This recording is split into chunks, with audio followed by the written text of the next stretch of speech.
Ya Tuhan, apa yang terjadi padamu?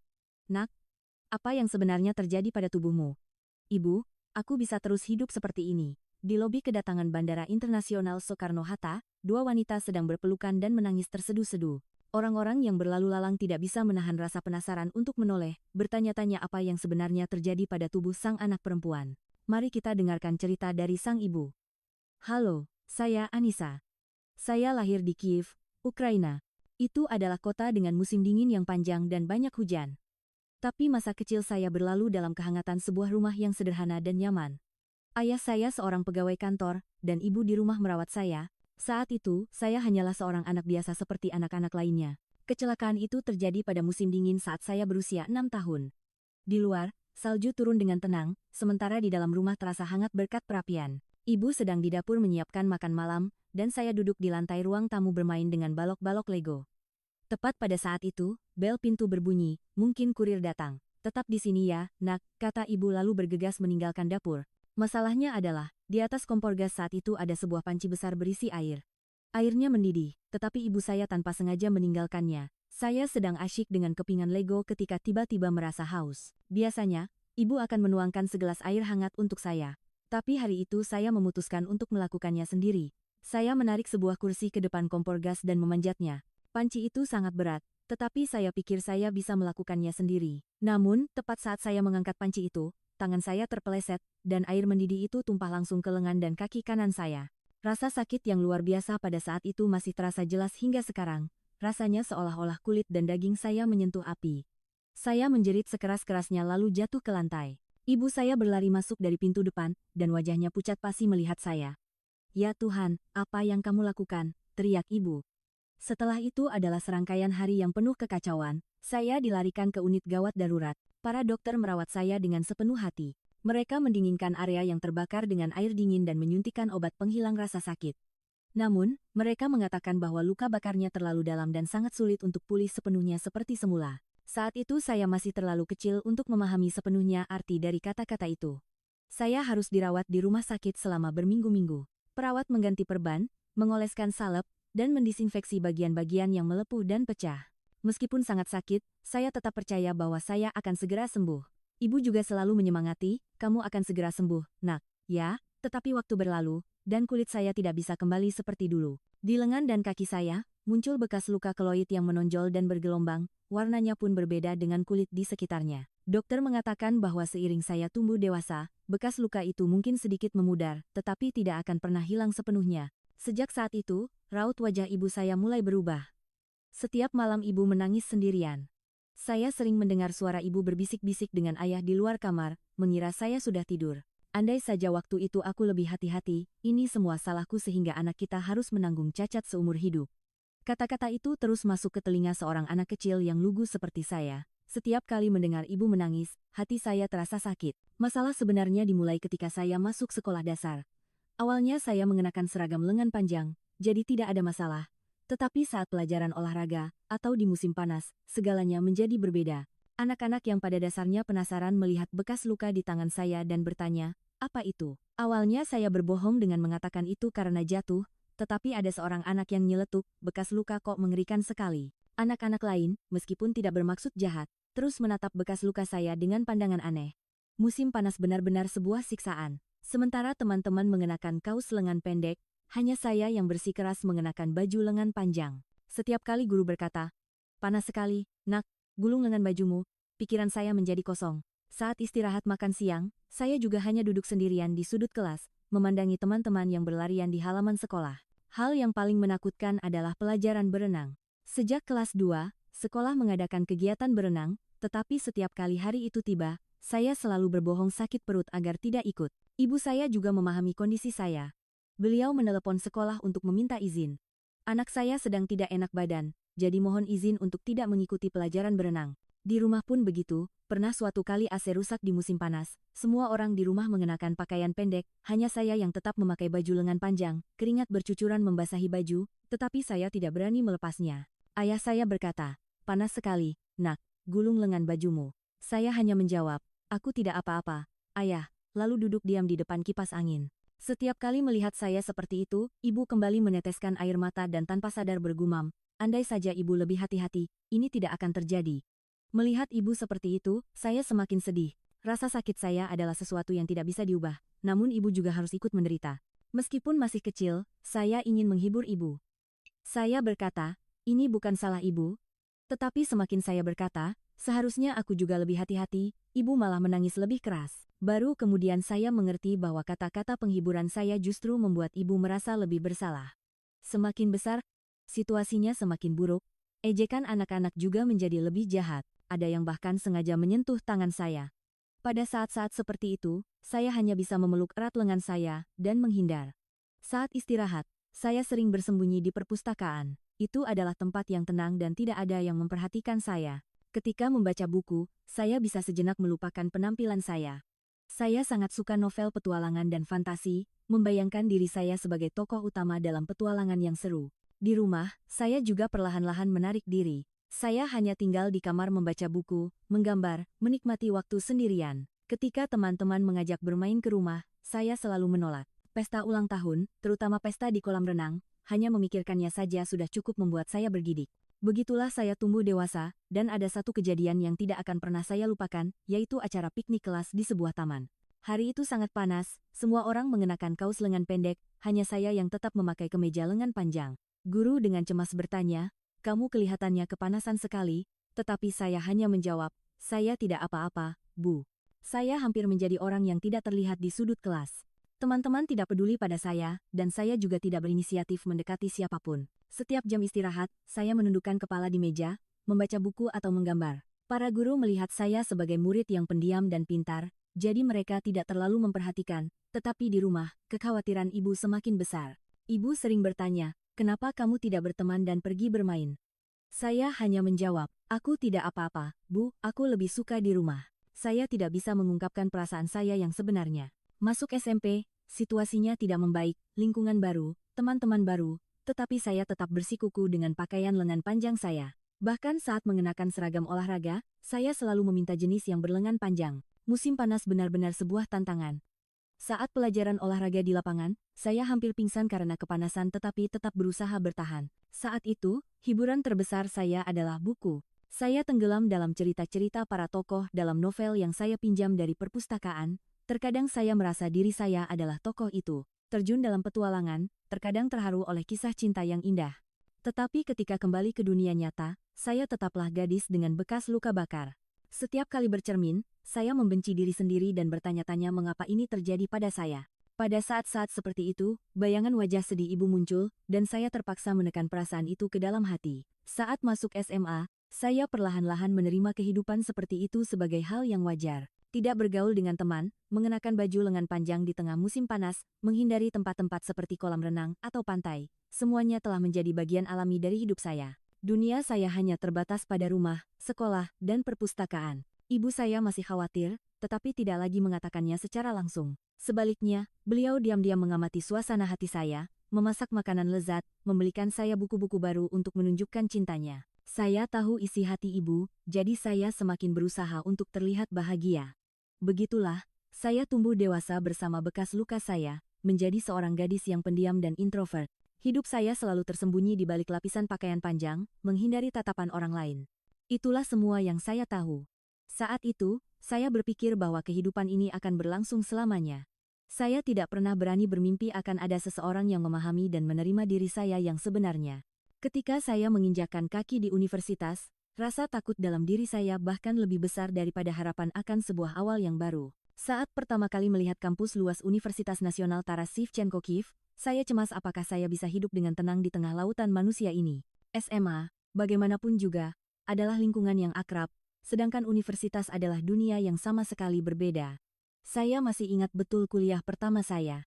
Ruang kuliah itu menampung lebih dari 200 mahasiswa. Saya mencari tempat duduk di sudut paling belakang dan duduk. Saya masih mengenakan kemeja lengan panjang. Melihat mahasiswa lain dengan pakaian santai, saya tanpa sadar merasa minder. Ketika profesor meminta semua orang untuk menyapa orang di sebelahnya, saya hanya menundukkan kepala sedikit dan tersenyum canggung. Kehidupan di asrama juga tidak mudah. Teman sekamar saya, Oksana, adalah seorang gadis yang sangat ceria dan ramah. Sejak pertemuan pertama, dia dengan antusias mengajak saya pergi bermain bersama teman-temannya. Tapi saya selalu menolak dengan alasan banyak tugas atau sedikit lelah. Awalnya Oksana sering mengajak, tetapi perlahan-lahan dia menyadari bahwa saya lebih suka sendirian. Musim panas tiba, dan segalanya menjadi lebih sulit. Para mahasiswa dengan bebas berjalan-jalan di kampus dengan kaos dan celana pendek, membuat saya semakin merasa aneh. Suatu hari, AC di perpustakaan rusak. Sementara semua orang mengenakan pakaian yang sejuk, hanya saya yang duduk di sana dengan baju lengan panjang. Keringat bercucuran. Petugas perpustakaan dengan cemas bertanya apakah saya baik-baik saja, tetapi saya hanya bisa menjawab bahwa saya baik-baik saja. Memasuki tahun kedua, meskipun sudah sedikit lebih terbiasa, hubungan saya dengan orang lain masih sebatas basa-basi. Saat mengerjakan tugas kelompok, saya selalu menjadi orang yang pasif. Ketika teman-teman mengajak ke kafe, saya beralasan lebih baik mengerjakan di rumah. Undangan untuk berenang atau pergi ke pantai saya abaikan sama sekali. Pilihan saya untuk mengambil jurusan sastra mungkin adalah hal yang tak terhindarkan. Hanya di dunia buku saya bisa merasa bebas. Saya tergila-gila pada cinta antara para tokoh dalam karya-karya Lesia Ukrainka dan mengagumi kekuatan para tokoh utama wanita dalam novel-novel Taras Shevchenko. Tapi itu hanya cerita di dalam buku. Hari yang menentukan itu adalah saat ujian tengah semester musim gugur tahun ketiga. Setelah seharian belajar di perpustakaan, saya dalam perjalanan pulang sekitar pukul 4 sore. Karena pulang lebih awal dari biasanya, kampus masih sangat ramai.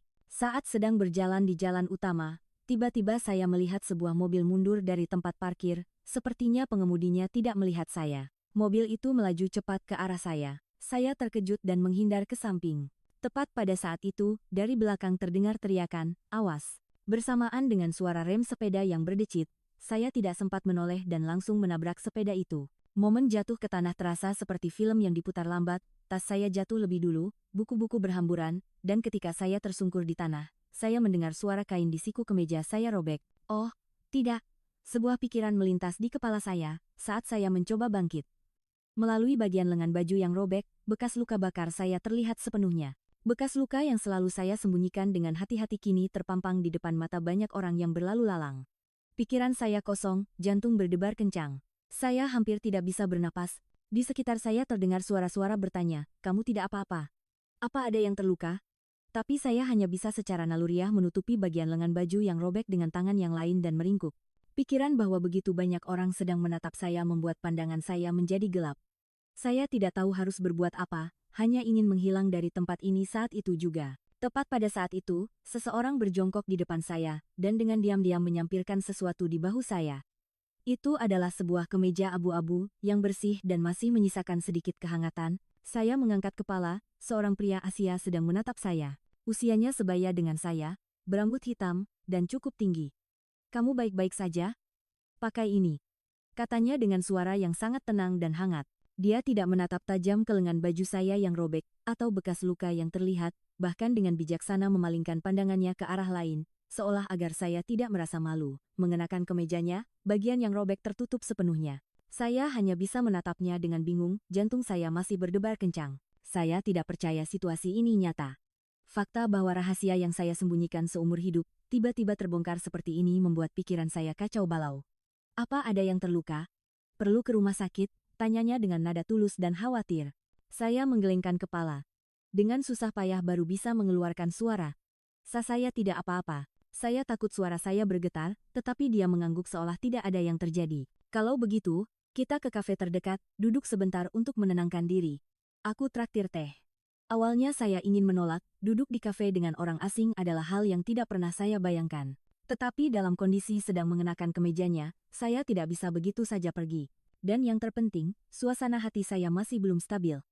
Saya takut harus pulang sendirian. Kafe itu terletak di dekat kampus, cukup kecil, dan untungnya tidak ramai, kami bisa duduk di sudut yang tersembunyi. Dia bertanya saya ingin minum apa, saya menjawab teh panas, jenis apa saja boleh. Suara saya masih bergetar, tetapi dia sepertinya tidak memperhatikan. Beberapa saat kemudian, dia membawa 2 cangkir teh kamomil. "Teh ini akan membantumu lebih tenang," katanya. Menyesap teh panas, saya perlahan merasa lebih stabil. Selama itu, dia hanya memandang keluar jendela atau meminum tehnya, berusaha tidak memberikan tekanan pada saya. Pasti karena aku bersepeda terlalu cepat. Aku benar-benar minta maaf, dia yang meminta maaf terlebih dahulu membuat saya terkejut. Sebenarnya karena saya tiba-tiba bergerak untuk menghindari mobil. "Kamu sama sekali tidak bersalah." "Tidak, itu karena aku yang tiba-tiba muncul," kataku, tetapi dia tetap menjawab. Bagaimanapun juga, aku sudah membuatmu terluka. Aku minta maaf, untungnya sepertinya tidak ada luka serius. Kemeja itu simpan saja, tidak perlu dipikirkan. Saya buru-buru berkata, tidak bisa, akan saya cuci bersih dan kembalikan. Tapi dia tertawa dan berkata, tidak apa-apa, lagi pula aku punya banyak kemeja yang harus dicuci. Melihat senyumnya, saya merasa dia benar-benar tidak keberatan. Setelah minum teh, saya bersiap untuk berdiri. Anehnya, meskipun baru pertama kali bertemu, saya merasa sangat nyaman. Sikapnya yang tidak bertanya-tanya dan tidak penasaran membuat saya sangat berterima kasih. Terima kasih banyak, kataku lalu meninggalkan kafe. Dalam perjalanan pulang, mengenakan kemejanya, saya merasakan perasaan yang aneh. Kejadian seperti hari ini telah terjadi, tetapi dunia belum runtuh. Tentu saja saya masih malu dan bingung, tetapi berkat reaksi alami pria itu, saya sepertinya tidak terlalu terluka parah. Malam itu, berbaring di tempat tidur, saya terus memikirkannya, mengapa dalam situasi seperti itu, dia bisa begitu tenang dan bijaksana. Jika orang lain, mungkin mereka akan terkejut melihat bekas luka saya atau bertanya dengan penuh rasa ingin tahu. Tapi dia benar-benar tidak bertanya sepatah kata pun. Sejak hari berikutnya, dorongan aneh muncul dalam diri saya. Sebuah harapan bahwa mungkin saya akan bertemu dengannya lagi di tempat itu. Biasanya, saya akan menghindari tempat di mana hal yang tidak menyenangkan terjadi dan mengambil jalan lain. Tapi kali ini berbeda. Setiap hari pada jam yang sama, saya melewati jalan itu dan melihat sekeliling. Sebenarnya saya sendiri juga terkejut dengan diri saya. Saya tidak tahu mengapa saya ingin bertemu lagi dengan orang itu. Mungkin hanya karena saya harus mengembalikan kemeja. Atau mungkin karena citra dirinya yang dengan tenang membantu saya dalam situasi itu telah meninggalkan kesan yang begitu mendalam. Senin, Selasa, Rabu, saya selalu melewati tempat itu, tetapi tidak melihatnya. Saya perlahan berpikir bahwa saya harus menyerah. Mungkin dia hanya orang yang kebetulan lewat dan kemungkinan untuk bertemu lagi hampir nol. Tetapi kemudian pada hari Kamis sore, tepat seminggu setelahnya, ketika saya sedang melewati tempat yang sama pada jam yang sama, saya melihat sepeda yang familiar dari kejauhan. Sepeda abu-abu. Orang yang memakai helm hitam, itu dia. Jantung saya tiba-tiba berdetak lebih cepat. Seolah mengenali saya, dia menghentikan sepedanya dan melepas helm. Lalu dia tersenyum cerah dan melambaikan tangan. Saya tidak tahu harus bereaksi bagaimana, hanya bisa dengan canggung mengangkat tangan untuk membalas sapaannya. Kebetulan bertemu lagi ya. Dia turun dari sepeda dan berkata. Suaranya terdengar lebih hangat dari dalam ingatan saya. Saya menjawab dengan hati yang bergetar. Iya, kebetulan sekali. Saat itu juga, saya bertanya pada diri sendiri, apakah ini benar-benar kebetulan? Atau apakah dia juga seperti saya, sengaja melewati tempat ini, tetapi saya tidak cukup berani untuk mengatakannya. Kejadian kemarin kamu tidak apa-apa kan? Tidak ada yang terluka. Tanyanya dengan raut wajah tulus dan khawatir. Saya menjawab, iya, saya baik-baik saja. Sambil teringat kemejanya yang sudah saya cuci bersih di rumah tetapi hari ini tidak saya bawa. Terima kasih banyak, sudah saya cuci bersih tapi hari ini tertinggal di rumah. Oh, jangan pikirkan itu, sungguh tidak apa-apa. Dia melambaikan tangan dan tertawa. Melihat sikapnya ini, hati saya menjadi lebih lega. Sudah berapa lama saya tidak bisa berbicara sealami ini. Kalau kamu punya waktu, kita minum kopi? Tawaran itu keluar dari mulut saya sendiri dan membuat saya terkejut. Kemarin sudah sangat merepotkanmu. Biasanya saya tidak akan pernah mengatakan hal seperti itu. Tetapi pada saat itu, kata-kata itu keluar begitu saja. Tentu saja.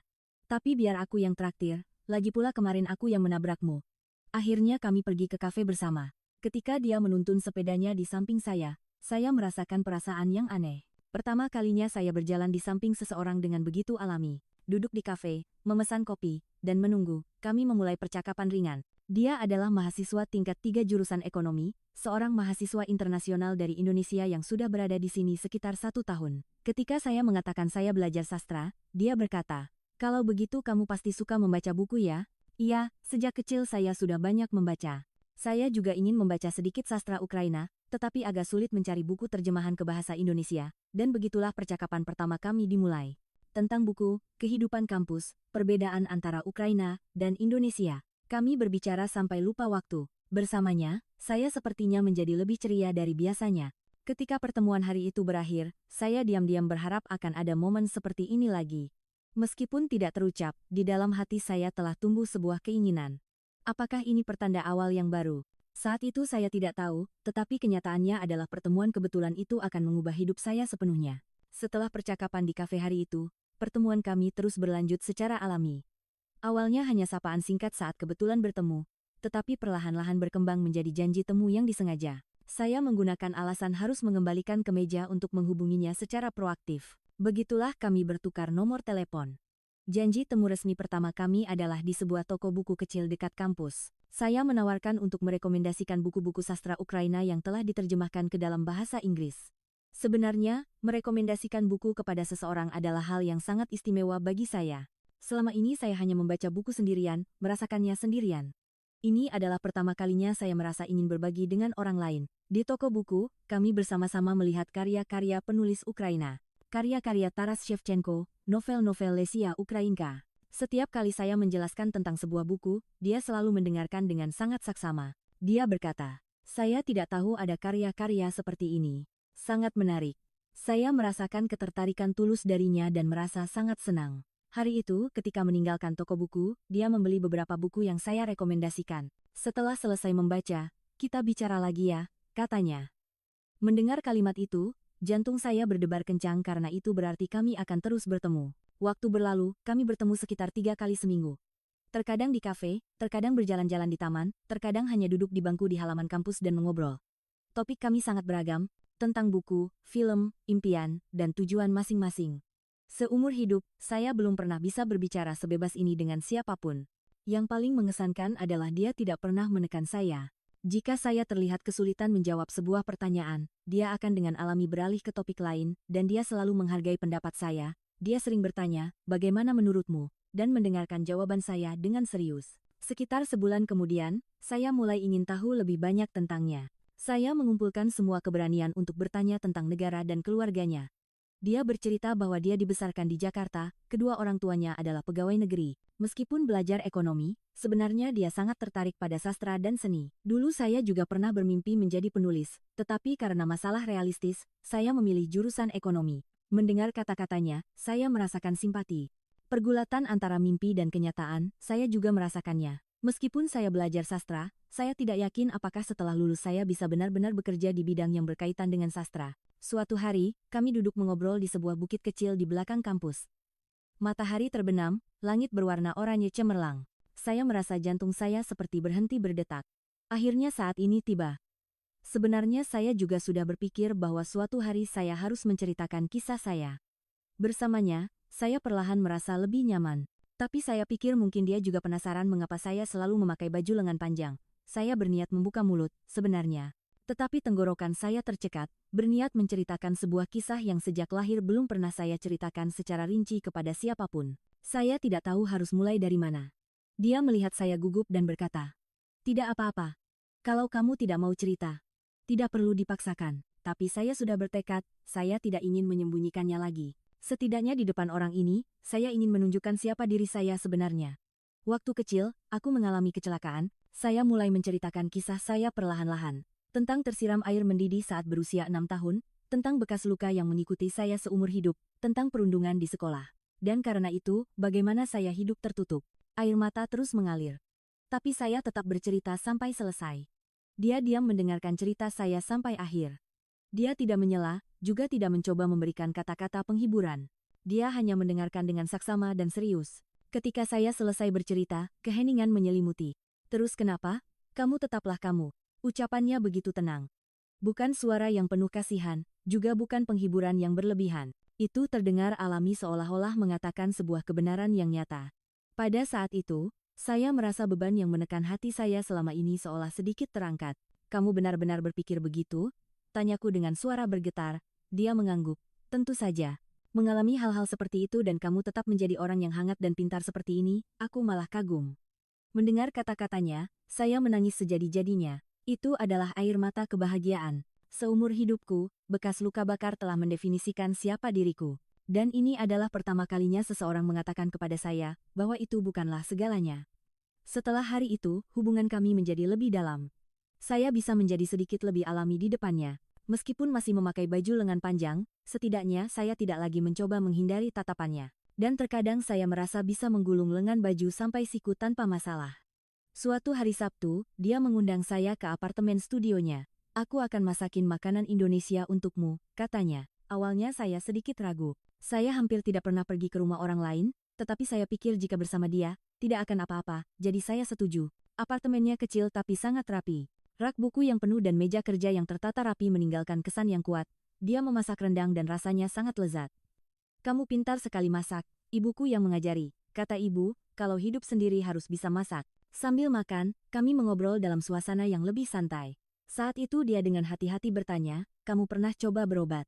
Teknologi medis sekarang sudah sangat maju. Saya menggeleng. Ingatan akan kata-kata dokter bahwa bekas luka itu tidak akan pernah hilang sepenuhnya saat saya kecil membuat saya tidak pernah berpikir untuk mencobanya lagi. Selain itu, harus melalui serangkaian perawatan itu adalah sebuah beban bagi saya. Bagaimana kalau coba konsultasi sekali?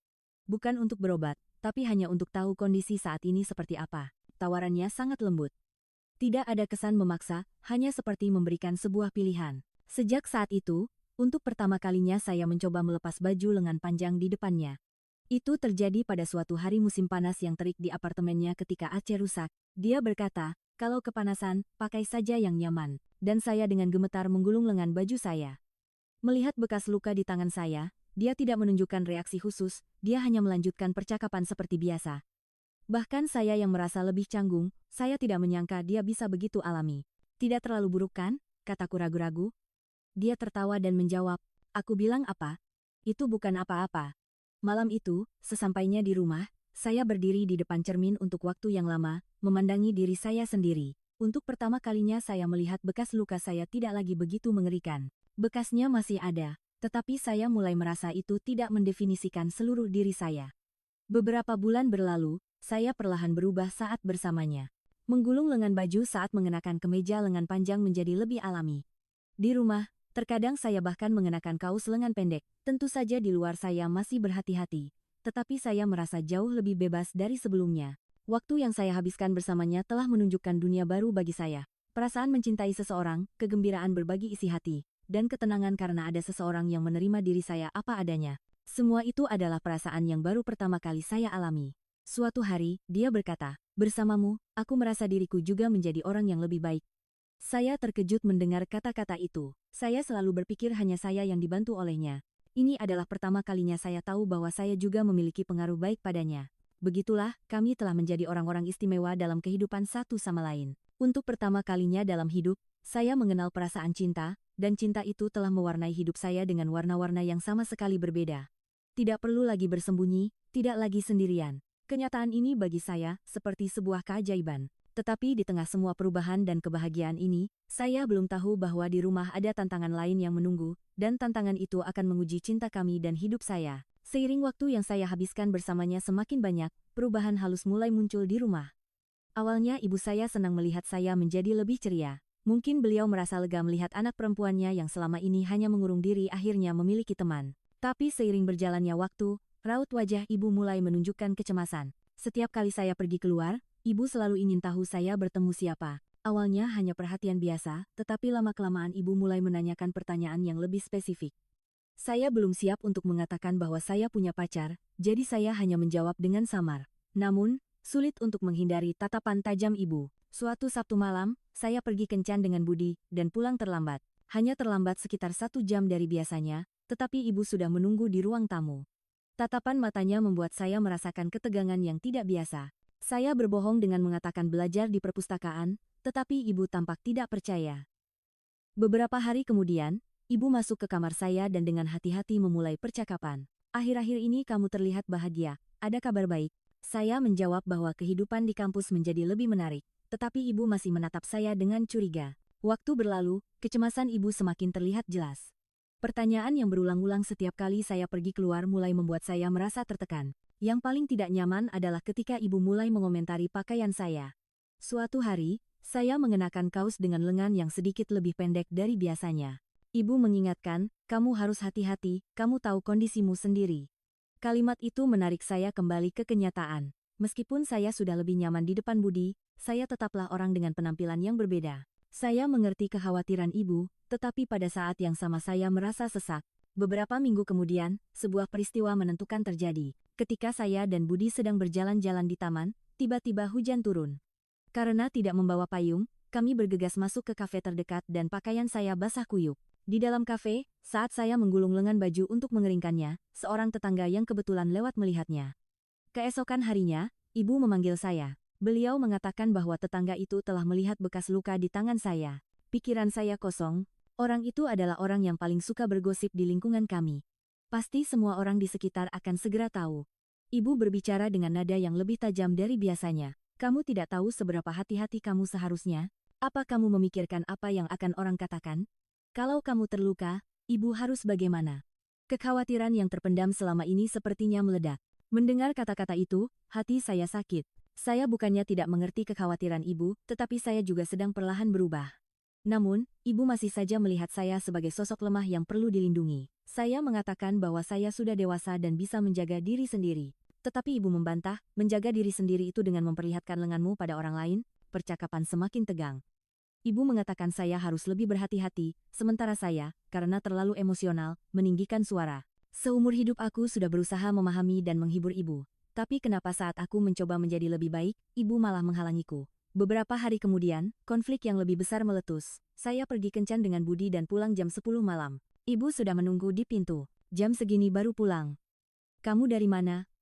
Melakukan apa? Tanya ibu, lalu langsung bertanya. Teman atau pacar?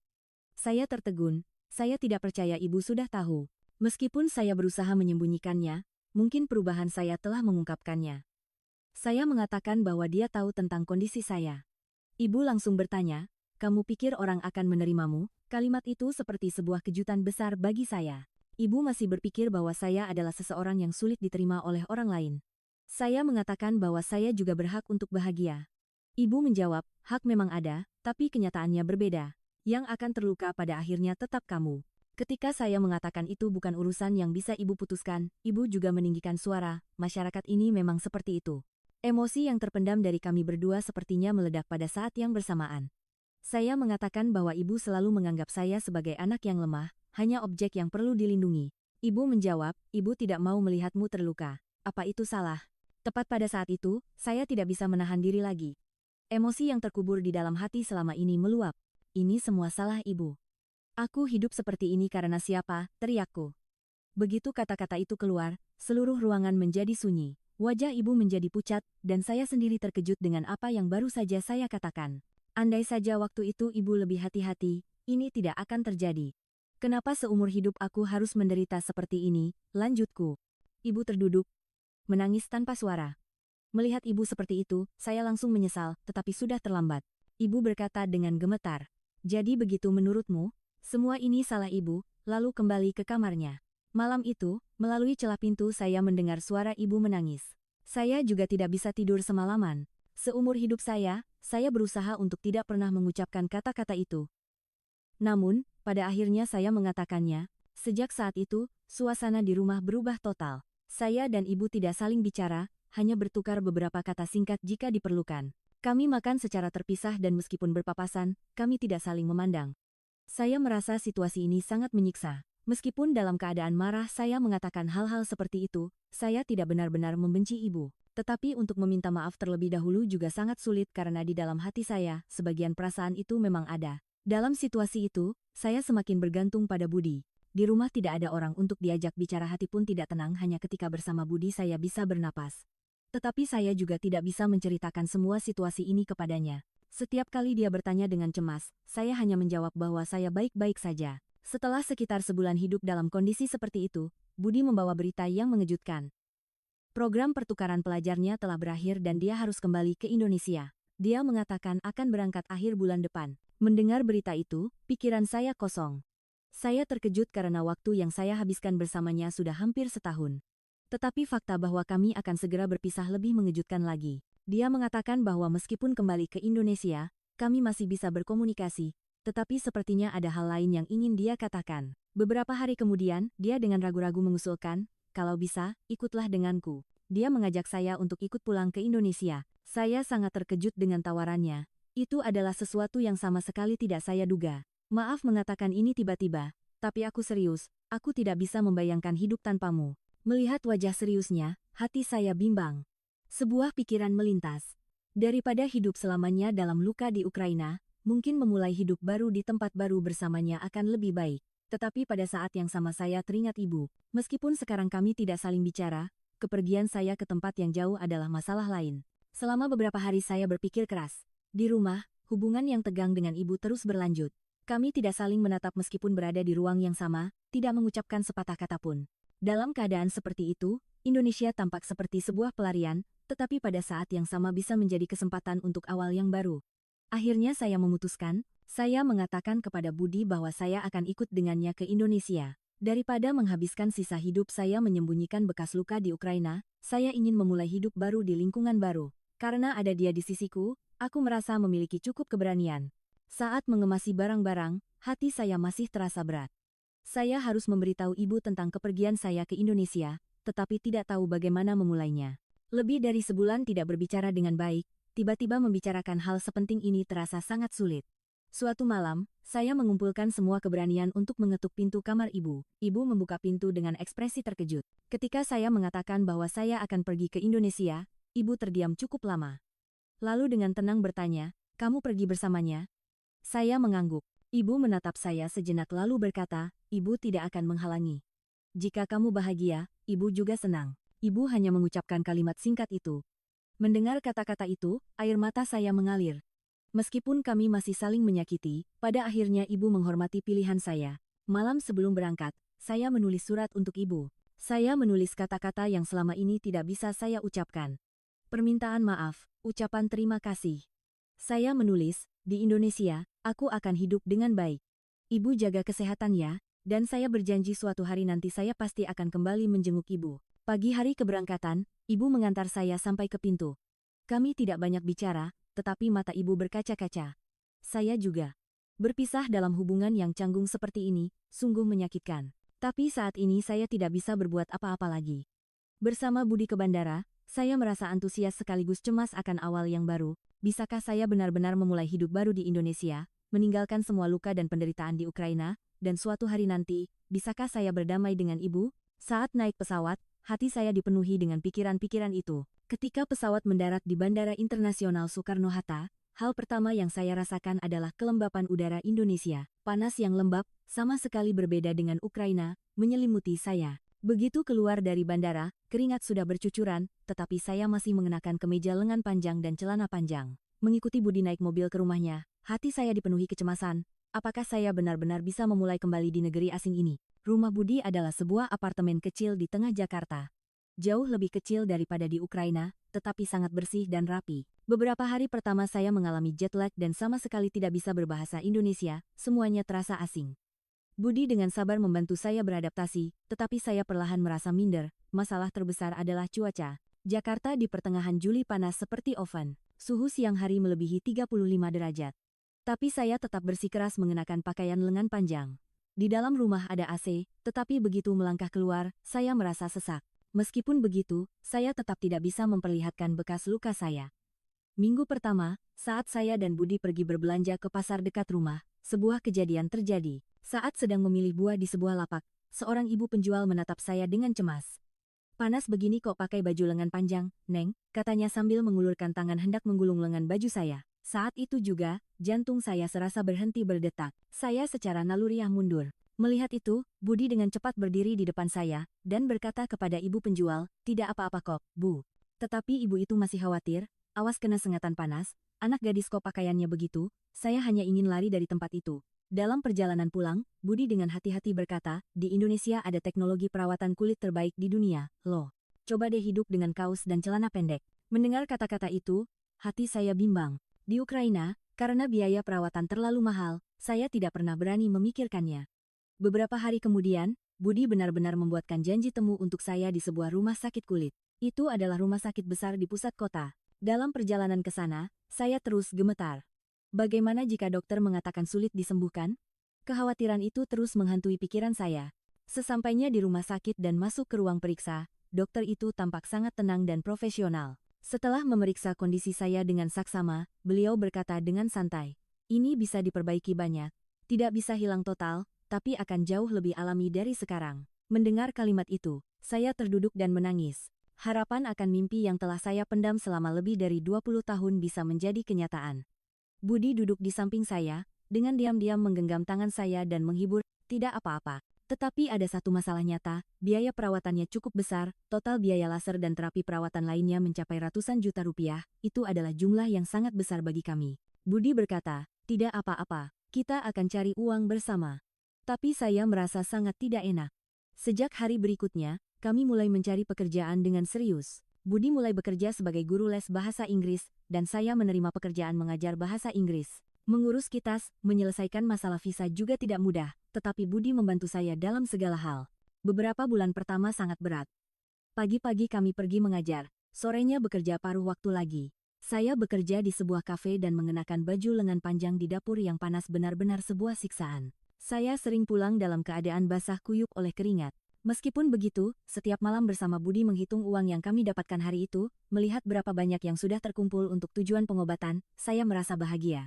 Melihat jumlah uang di rekening bertambah sedikit demi sedikit, saya merasakan adanya harapan. Bekerja keras bersama untuk satu tujuan adalah pengalaman baru bagi saya. Sekitar 6 bulan kemudian, kami akhirnya memiliki cukup uang untuk memulai pengobatan. Hari pertama perawatan laser, saya datang ke rumah sakit dengan perasaan gemetar. Rasanya sangat sakit, tetapi saya bisa menahannya, dan yang terpenting, saya senang karena akhirnya telah dimulai. Proses pengobatan berlangsung lebih lama dari yang saya duga. Setiap 2 minggu saya datang ke rumah sakit untuk laser, dan di rumah setiap hari harus mengoleskan salep sesuai resep. 1-2 bulan pertama saya tidak melihat banyak perubahan dan merasa tidak sabar. Tetapi sekitar 3 bulan kemudian, saya mulai melihat perbedaannya. Setiap pagi bangun tidur, hal pertama yang saya lakukan adalah bercermin. Melihat bekas luka yang tampak sedikit lebih pudar dari kemarin, saya tersenyum sendiri. Budi juga sangat senang melihat perubahan saya. Dia selalu menyemangati, sudah membaik sedikit demi sedikit. Semuanya berjalan dengan baik. Sekitar 8 bulan setelah memulai pengobatan, untuk pertama kalinya saya mencoba mengenakan kaos lengan pendek di dalam rumah. Berdiri di depan cermin memandangi lengan saya melihatnya sudah sangat berbeda. Meskipun belum hilang sepenuhnya, tetapi jika tidak dilihat dengan saksama, sulit untuk dikenali. Hari itu ketika Budi pulang, dia sangat terkejut melihat saya. Dia berkata, "Cantik sekali, sekarang kamu sudah bisa pakai kaos lengan pendek keluar rumah." Meskipun saya mengatakan masih belum cukup berani, di dalam hati saya telah tumbuh sebuah harapan. Beberapa minggu kemudian, momen itu akhirnya tiba. Itu adalah hari musim panas yang sangat panas, saya harus naik bus dan AC-nya rusak. Saya masih mengenakan baju lengan panjang seperti biasa, tetapi di dalam bus panasnya seperti oven. Saya merasa sulit bernapas. Saat itu Budi dengan lembut berkata, "Tidak apa-apa, coba beranikan diri." Saya dengan gemetar menggulung lengan baju saya, awalnya hanya sedikit, lalu perlahan lebih tinggi hingga memperlihatkan siku. Orang-orang di bus tidak ada yang memperhatikan saya. Itu adalah hal yang wajar, tetapi bagi saya, itu adalah momen yang ajaib. Saya tidak percaya bisa memperlihatkan lengan yang telah saya sembunyikan selama lebih dari 20 tahun dengan begitu alami. Setelah hari itu, saya perlahan menjadi lebih bebas. Saat pergi ke minimarket dekat rumah, saya mengenakan kaos lengan pendek. Saat bekerja di kafe, saya juga bisa menggulung lengan baju. Meskipun masih hati-hati, itu tidak lagi menjadi ketakutan mutlak seperti sebelumnya. 1 tahun kemudian, kulit saya benar-benar membaik, hampir tidak terlihat lagi. Dokter juga berkata, "Kamu sudah berusaha sangat keras. Sekarang untuk aktivitas sehari-hari tidak akan ada masalah lagi." Selama waktu itu, hubungan saya dan Budi juga semakin dalam. Dia telah berjuang bersama saya mencari uang, mengawasi proses pengobatan, dan mendukung perubahan saya. Rasa terima kasih saya padanya tak terlukiskan dengan kata-kata. Saya pikir saya sangat beruntung memiliki seseorang seperti dia di sisiku. Suatu malam, kami berjalan-jalan di sebuah taman di tepi sungai. Melihat saya berjalan dengan alami mengenakan kaos lengan pendek, Budi berkata, "Kamu sudah banyak berubah, sekarang aku bisa melihat kepercayaan diri dalam dirimu." Saya juga merasa begitu, tetapi saat itu saya tiba-tiba teringat ibu. Sudah hampir 1,5 tahun sejak saya datang ke Indonesia, tetapi saya belum pernah berkomunikasi dengan baik dengan ibu. Sesekali kami bertukar pesan menanyakan kabar, tetapi tidak pernah berbicara di telepon. Konflik dan luka hari itu masih ada. Budi melihat raut wajah saya dan bertanya, "Kamu sedang memikirkan apa?" Saya menceritakan tentang ibu. Saya mengatakan ingin menunjukkan perubahan saya kepada ibu, tetapi tidak tahu bagaimana cara menghubunginya. Budi berpikir sejenak lalu berkata, "Bagaimana kalau kita undang ibu ke sini? Jangan biarkan kalian berdua menderita lebih lama lagi. Ibu pasti juga khawatir padamu, kamu harus menunjukkan pada ibu bahwa kamu hidup dengan baik." Mendengar usul Budi, saya berpikir keras. Mungkin sudah saatnya saya dan ibu berdamai, tidak perlu lagi terikat oleh luka masa lalu. Karena saya sudah banyak berubah, mungkin sekarang ibu juga bisa tenang. Setelah beberapa hari merenung, saya mengumpulkan semua keberanian untuk menelepon ibu. Sudah 1,5 tahun tidak mendengar suara ibu, saya tidak tahu harus mulai dari mana. Tetapi dengan Budi di samping menyemangati, saya pikir saya tidak bisa menundanya lagi. mengambil telepon, menekan nomor ibu. Tangan saya gemetar. Sudah 1,5 tahun, baru kali ini saya mendengar lagi suara ibu. Setelah beberapa kali dering, ibu mengangkat telepon. Awalnya ibu bertanya, "Siapa ya?" Tetapi ketika mendengar suara saya, ibu terdiam sejenak. Suara ibu awalnya sangat bergetar. Saya juga tidak tahu harus berkata apa, jadi saya menanyakan kabar terlebih dahulu. Ibu dengan ragu bertanya apakah saya sehat, apakah saya baik-baik saja. Melalui suaranya, saya bisa merasakan betapa khawatirnya ibu pada saya. Panggilan berlangsung lama, suara ibu perlahan kembali bersemangat. Saya juga perlahan menjadi lebih santai dan mulai bercerita tentang kehidupan di Indonesia.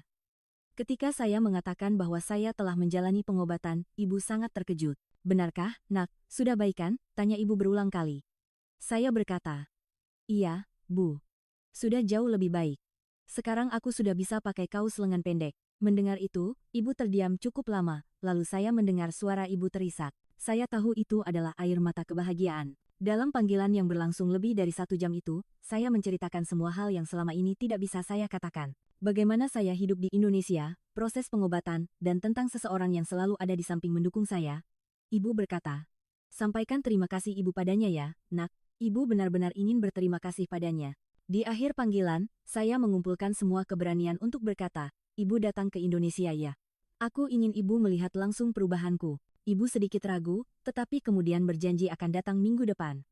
Mendengar kalimat itu, mata saya juga berkaca-kaca. Setelah menutup telepon, saya menceritakan semuanya kepada Budi. Saya berkata dengan gembira, "Ibu akan datang ke Indonesia."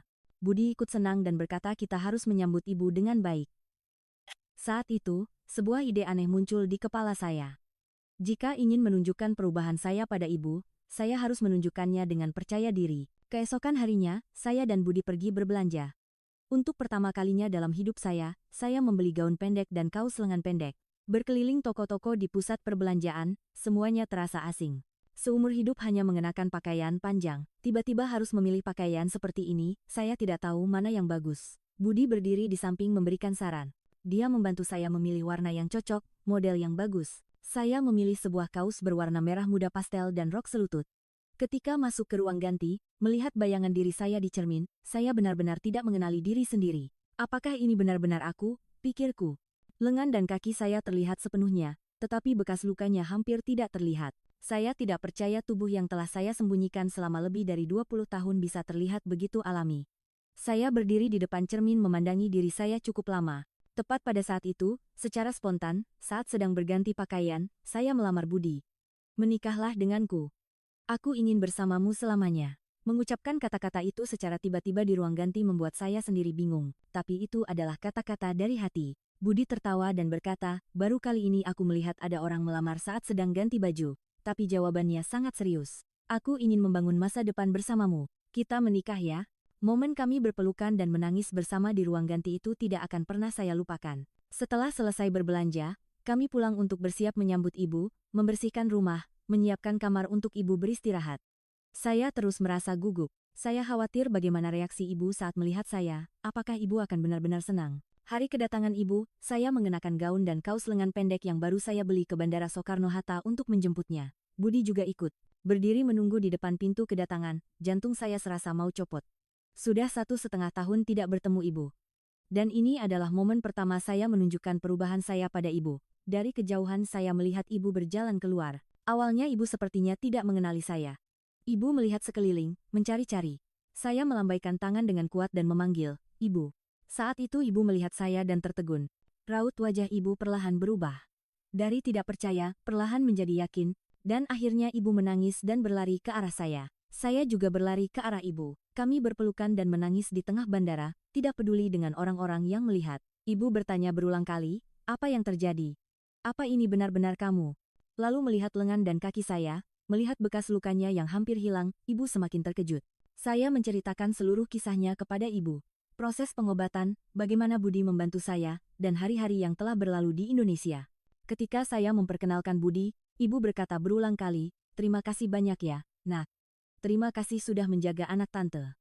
Budi juga dengan sopan menyapa dan berkata, "Kedepannya mohon bimbingannya ya, tante."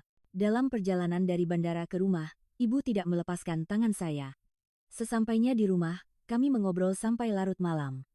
Ibu bercerita betapa selama ini beliau menyesal dan merasa bersalah pada saya. Saya juga meminta maaf pada ibu. Waktu itu aku mengucapkan kata-kata yang keterlaluan.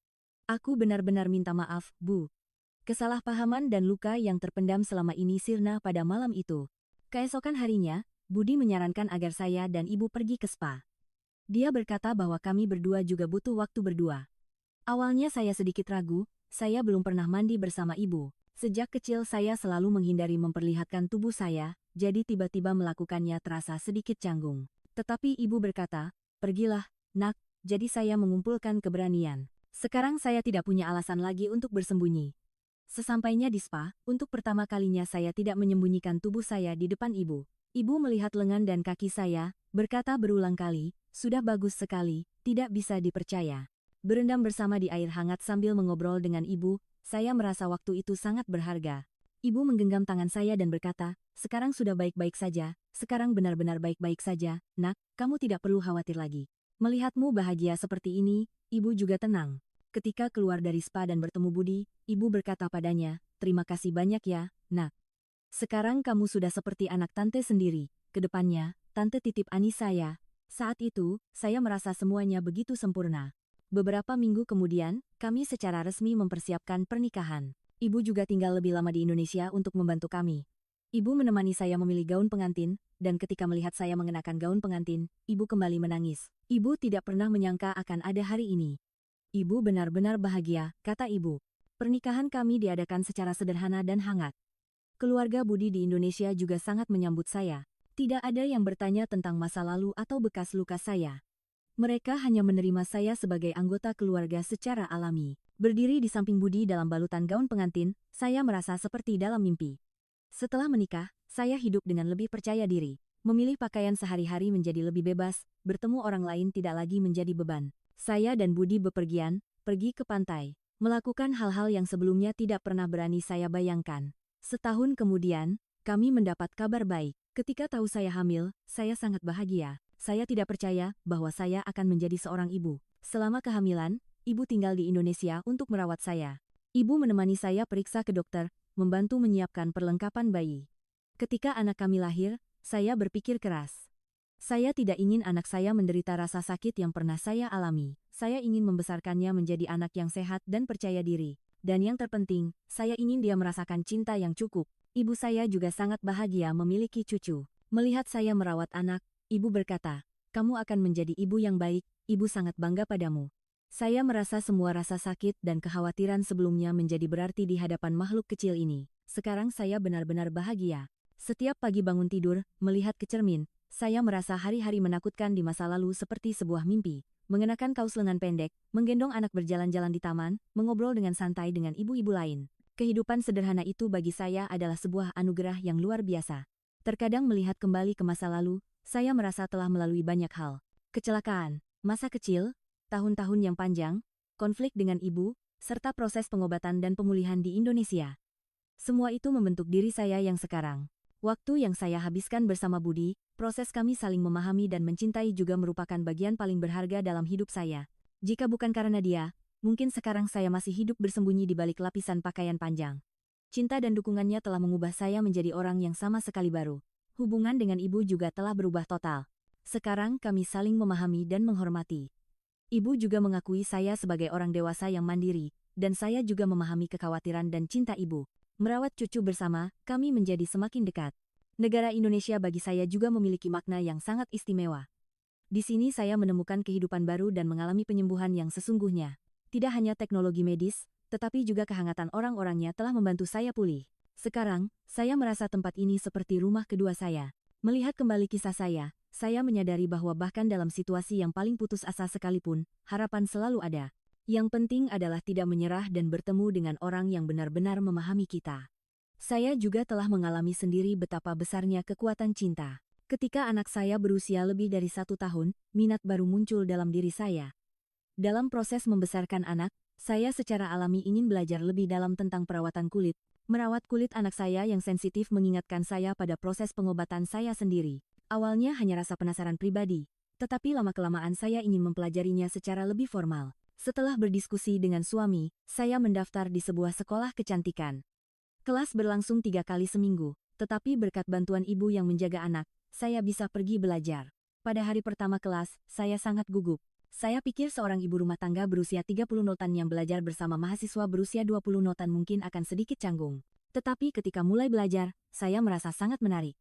Struktur kulit, mekanisme pembentukan bekas luka bakar, berbagai metode pengobatan. Ketika mempelajari secara teoretis hal-hal yang pernah saya alami, pemahaman saya menjadi lebih dalam.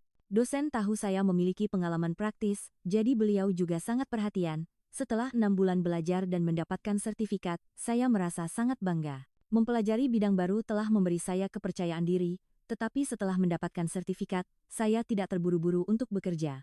Anak saya masih kecil dan saya juga ingin belajar lebih banyak. Selama waktu itu, saya secara kebetulan menemukan sebuah komunitas online.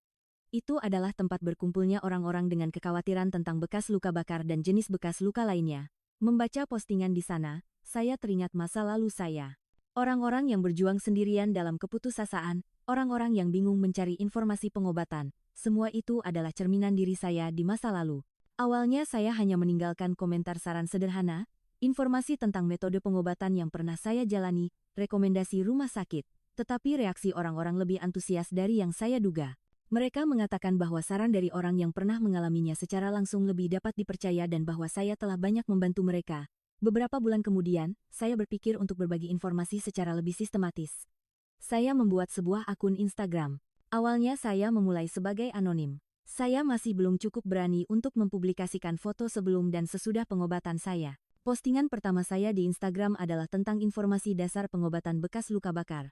Rumah sakit mana yang harus dicari, metode pengobatan apa saja yang ada, berapa perkiraan biayanya. Saya merangkum apa yang telah saya pelajari dan alami untuk diposting. Reaksinya lebih baik dari yang saya harapkan. Meskipun jumlah pengikut tidak banyak, saya menerima banyak ucapan terima kasih di kolom komentar. Mendengar cerita orang-orang yang telah lama berjuang seperti saya mendapatkan kembali keberanian setelah membaca postingan saya merasa ini adalah pekerjaan yang sangat berarti. Beberapa bulan berlalu, jumlah pengikut perlahan bertambah. Sejak saat itu, saya mulai memposting konten yang lebih beragam. Cara merawat bekas luka, cara menutupi bekas luka dengan riasan, proses mengatasi masalah psikologis. Saya membagikan semua pengalaman saya. Suatu hari, seorang pengikut mengirimkan pesan kepada saya. Dia mengatakan bahwa putrinya mengalami luka bakar karena kecelakaan saat kecil dan cerita saya telah memberinya harapan. Membaca pesan itu, saya berpikir keras. Andai saja waktu kecil saya bisa membaca informasi dan pesan harapan seperti ini, alangkah baiknya. Sejak saat itu, saya mulai lebih aktif. Meskipun tidak menampilkan wajah, saya membagikan cerita saya dengan lebih rinci dan jujur. Masa kecil di Ukraina, perundungan di sekolah, konflik dengan ibu, proses pengobatan di Indonesia, semuanya saya ceritakan dengan tulus. Reaksi orang-orang sangat antusias, ratusan komentar mengatakan mereka bersimpati dengan cerita saya dan banyak juga yang mulai membagikan cerita mereka sendiri. Sebuah komunitas kecil perlahan terbentuk. Sekitar setahun kemudian, akun saya memiliki lebih dari 50.000 pengikut. Itu adalah hal yang sangat luar biasa. Saya tidak memulai dengan tujuan menjadi terkenal. Tetapi entah sejak kapan, cerita saya telah menarik perhatian banyak orang. Saat itu beberapa media menghubungi saya untuk wawancara. Awalnya saya menolak. Saya masih belum siap untuk menampilkan wajah saya di depan umum. Tetapi ketika tawaran terus datang, saya mulai berpikir bahwa ini juga bisa menjadi cara untuk membantu lebih banyak orang. Saya berdiskusi dengan suami, ibu, dan keluarga suami. Semua orang mendukung dan mengatakan agar saya melakukan apa yang saya inginkan, terutama suami saya. Dia mengatakan bangga melihat saya menjadi lebih percaya diri melalui kegiatan ini. Wawancara televisi pertama saya benar-benar sangat gugup. Datang ke stasiun TV, di Rias, duduk di studio, jantung saya berdebar kencang.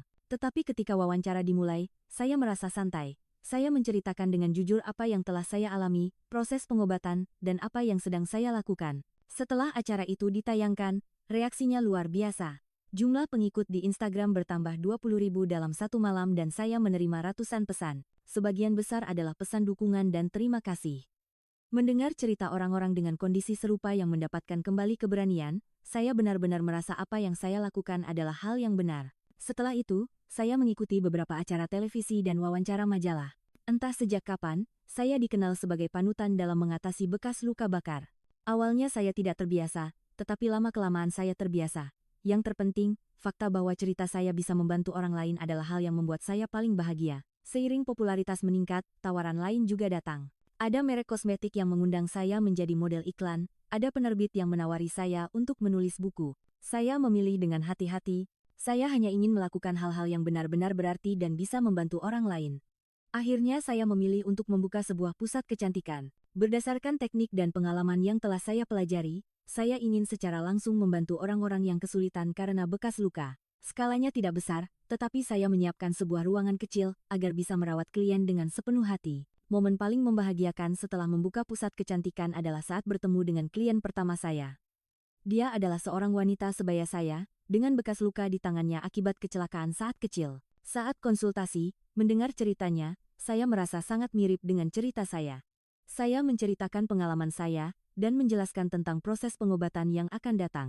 Awalnya dia ragu, tetapi beberapa bulan kemudian saat bertemu lagi, dia sangat senang. Saya tidak akan pernah melupakan raut wajahnya saat itu. Sekarang, selain mengelola pusat kecantikan, saya masih melanjutkan aktivitas online saya.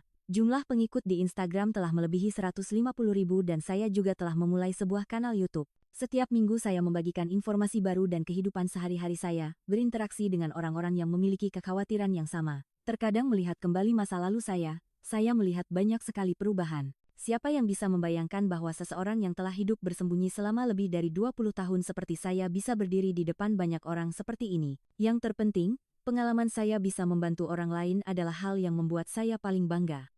Anak saya sekarang berusia 4 tahun dan dia juga mulai sedikit mengerti tentang pekerjaan ibunya. Ketika saya menjelaskan bahwa itu adalah pekerjaan membantu orang-orang yang kesulitan, dia tampak sangat bangga. Saya berharap ketika besar nanti, anak saya juga akan memiliki hati yang suka menolong orang lain. Baru-baru ini, saya juga telah menerbitkan sebuah buku bersama dengan kisah hidup saya. Saya memasukkan informasi praktis tentang mengatasi bekas luka bakar. Ketika saya mengumumkan penerbitan buku di media sosial, banyak orang yang memberikan selamat dan saya juga menerima banyak pesan yang mengatakan mereka terharu setelah membaca buku itu. Kehidupan sehari-hari saya sekarang benar-benar telah berubah. Bertemu klien di pusat kecantikan, pulang ke rumah merawat anak, malamnya memperbarui media sosial. Meskipun sibuk, saya merasa setiap hari sangat berarti. Yang terpenting, karena merasa pekerjaan yang saya lakukan memiliki makna, setiap hari adalah sebuah kebahagiaan. Suami saya juga sangat senang dengan perubahan saya. Dia mengatakan bangga melihat saya, yang dulunya pemalu dan introvert, bisa begitu aktif. Ibu saya juga begitu. Meskipun sibuk merawat cucu, ibu selalu mendukung dan membantu pekerjaan saya. Saya juga punya rencana untuk masa depan. Saya ingin memperluas pusat kecantikan sedikit agar bisa membantu lebih banyak orang. Dan saya juga berencana untuk memulai layanan konsultasi online untuk orang Indonesia di luar negeri. Saya pikir pengalaman saya tumbuh besar di Ukraina akan berguna. Terkadang saya berpikir, jika bisa menulis surat untuk diri saya di masa lalu, apa yang akan saya katakan? Mungkin sekarang kamu merasa putus asa, tetapi segalanya pasti akan menjadi lebih baik. Dan setelah pengalaman itu, kamu akan memiliki aset berharga untuk bisa membantu orang lain. Dalam hidup saya, bekas luka bakar tidak lagi menjadi hal yang memalukan untuk disembunyikan. Sebaliknya, itu telah membuat saya lebih kuat dan membantu saya bisa memahami orang lain. Dan itu juga merupakan titik awal dari semua pekerjaan yang saya lakukan sekarang. Berkat orang-orang yang mengirimkan pesan kepada saya setiap hari, para klien yang datang ke pusat kecantikan, dan semua orang yang telah mendukung saya di media sosial, saya semakin memiliki kekuatan. Kedepannya, saya akan terus membagikan pengalaman dan pengetahuan saya, memberikan harapan bagi orang-orang dengan kekhawatiran yang sama. Saya percaya itu adalah hal yang paling berarti yang bisa saya lakukan sekarang.